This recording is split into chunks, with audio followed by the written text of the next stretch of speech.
आज क्योंकि सबकी नज़र टेक महिंद्रा के दूसरी तिमाही के नतीजों पर रहने वाली है। नतीजों का अनुमान क्या कहता है, हमारी सहयोगी मानसी दवे पूरी एनालिसिस पेश कर रही हैं। मानसी, टेक महिंद्रा के तिमाही नतीजों की अगर बात करें, रेवेन्यू ग्रोथ के फ्रंट पर एक्सपेक्टेशन है 1% की growth on a quarter on quarter basis. हम देखें, ऑफ कोर्स ये ड्राइव होंगी रैंप अप जो कि रीसेंट डील विंस के चलते मिले हैं, कंपनी को बूस्ट मिला है, इसी के चलते रेवेन्यू ग्रोथ में एक इजाफा देखने को मिलेगा।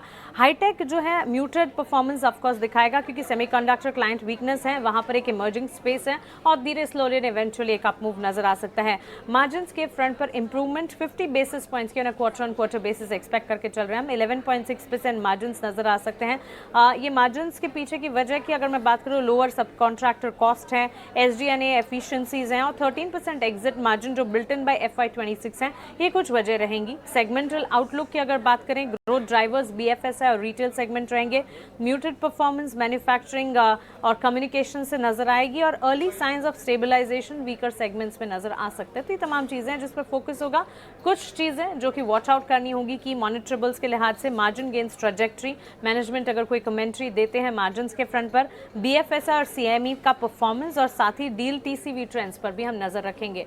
ऑल इन ऑल नतीजे जो हैं रेवेन्यू, मार्जिन, रेवेन्यू और मुनाफे के फ्रंट पर तो बेहतरी की अनुमान लगाकर हम चल रहे हैं। मार्जिन के फ्रंट पर 11.7% पर इंटैक्ट लेवल्स नजर आ सकते हैं। धन्यवाद मानसी इस पूरे एनालिसिस के लिए। चलिए बढ़ते हैं आगे। चीन पर ट्रंप के टैरिफ बम फटने के बाद ग्लोबल स्तर पर फिर से टेंशन बढ़ गई है। ऐसे में क्या भारत के लिए मौके बनेंगे? अर्निंग सीजन में निवेशकों को कहां फोकस रखना चाहिए? बाजार के लिए नए ट्रिगर्स क्या होंगे? इन तमाम बातों पर हमारे खास सेगमेंट मार्केट के महारथी में हमने चर्चा की है पाइपर सेरिका के फाउंडर एंड MD अभय अग्रवाल से। आइए आपको भी सुनाते हैं।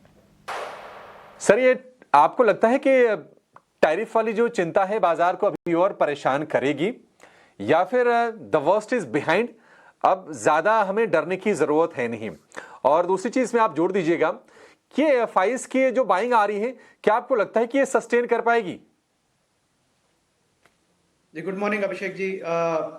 देखिए, जो टैरिफ का ये सिचुएशन है, मैंने पिछली बार भी कहा था कि ये जल्दी रिजॉल्व नहीं होगा क्योंकि अभी अमेरिका ने इसको एक अपना वेपन बनाया हुआ है सबको धमकाने के लिए, जो उनके मन की बात नहीं करता है। चाइना हो, रशिया हो, कहीं कहीं इंडिया भी हो, जो भी बड़े देश हैं।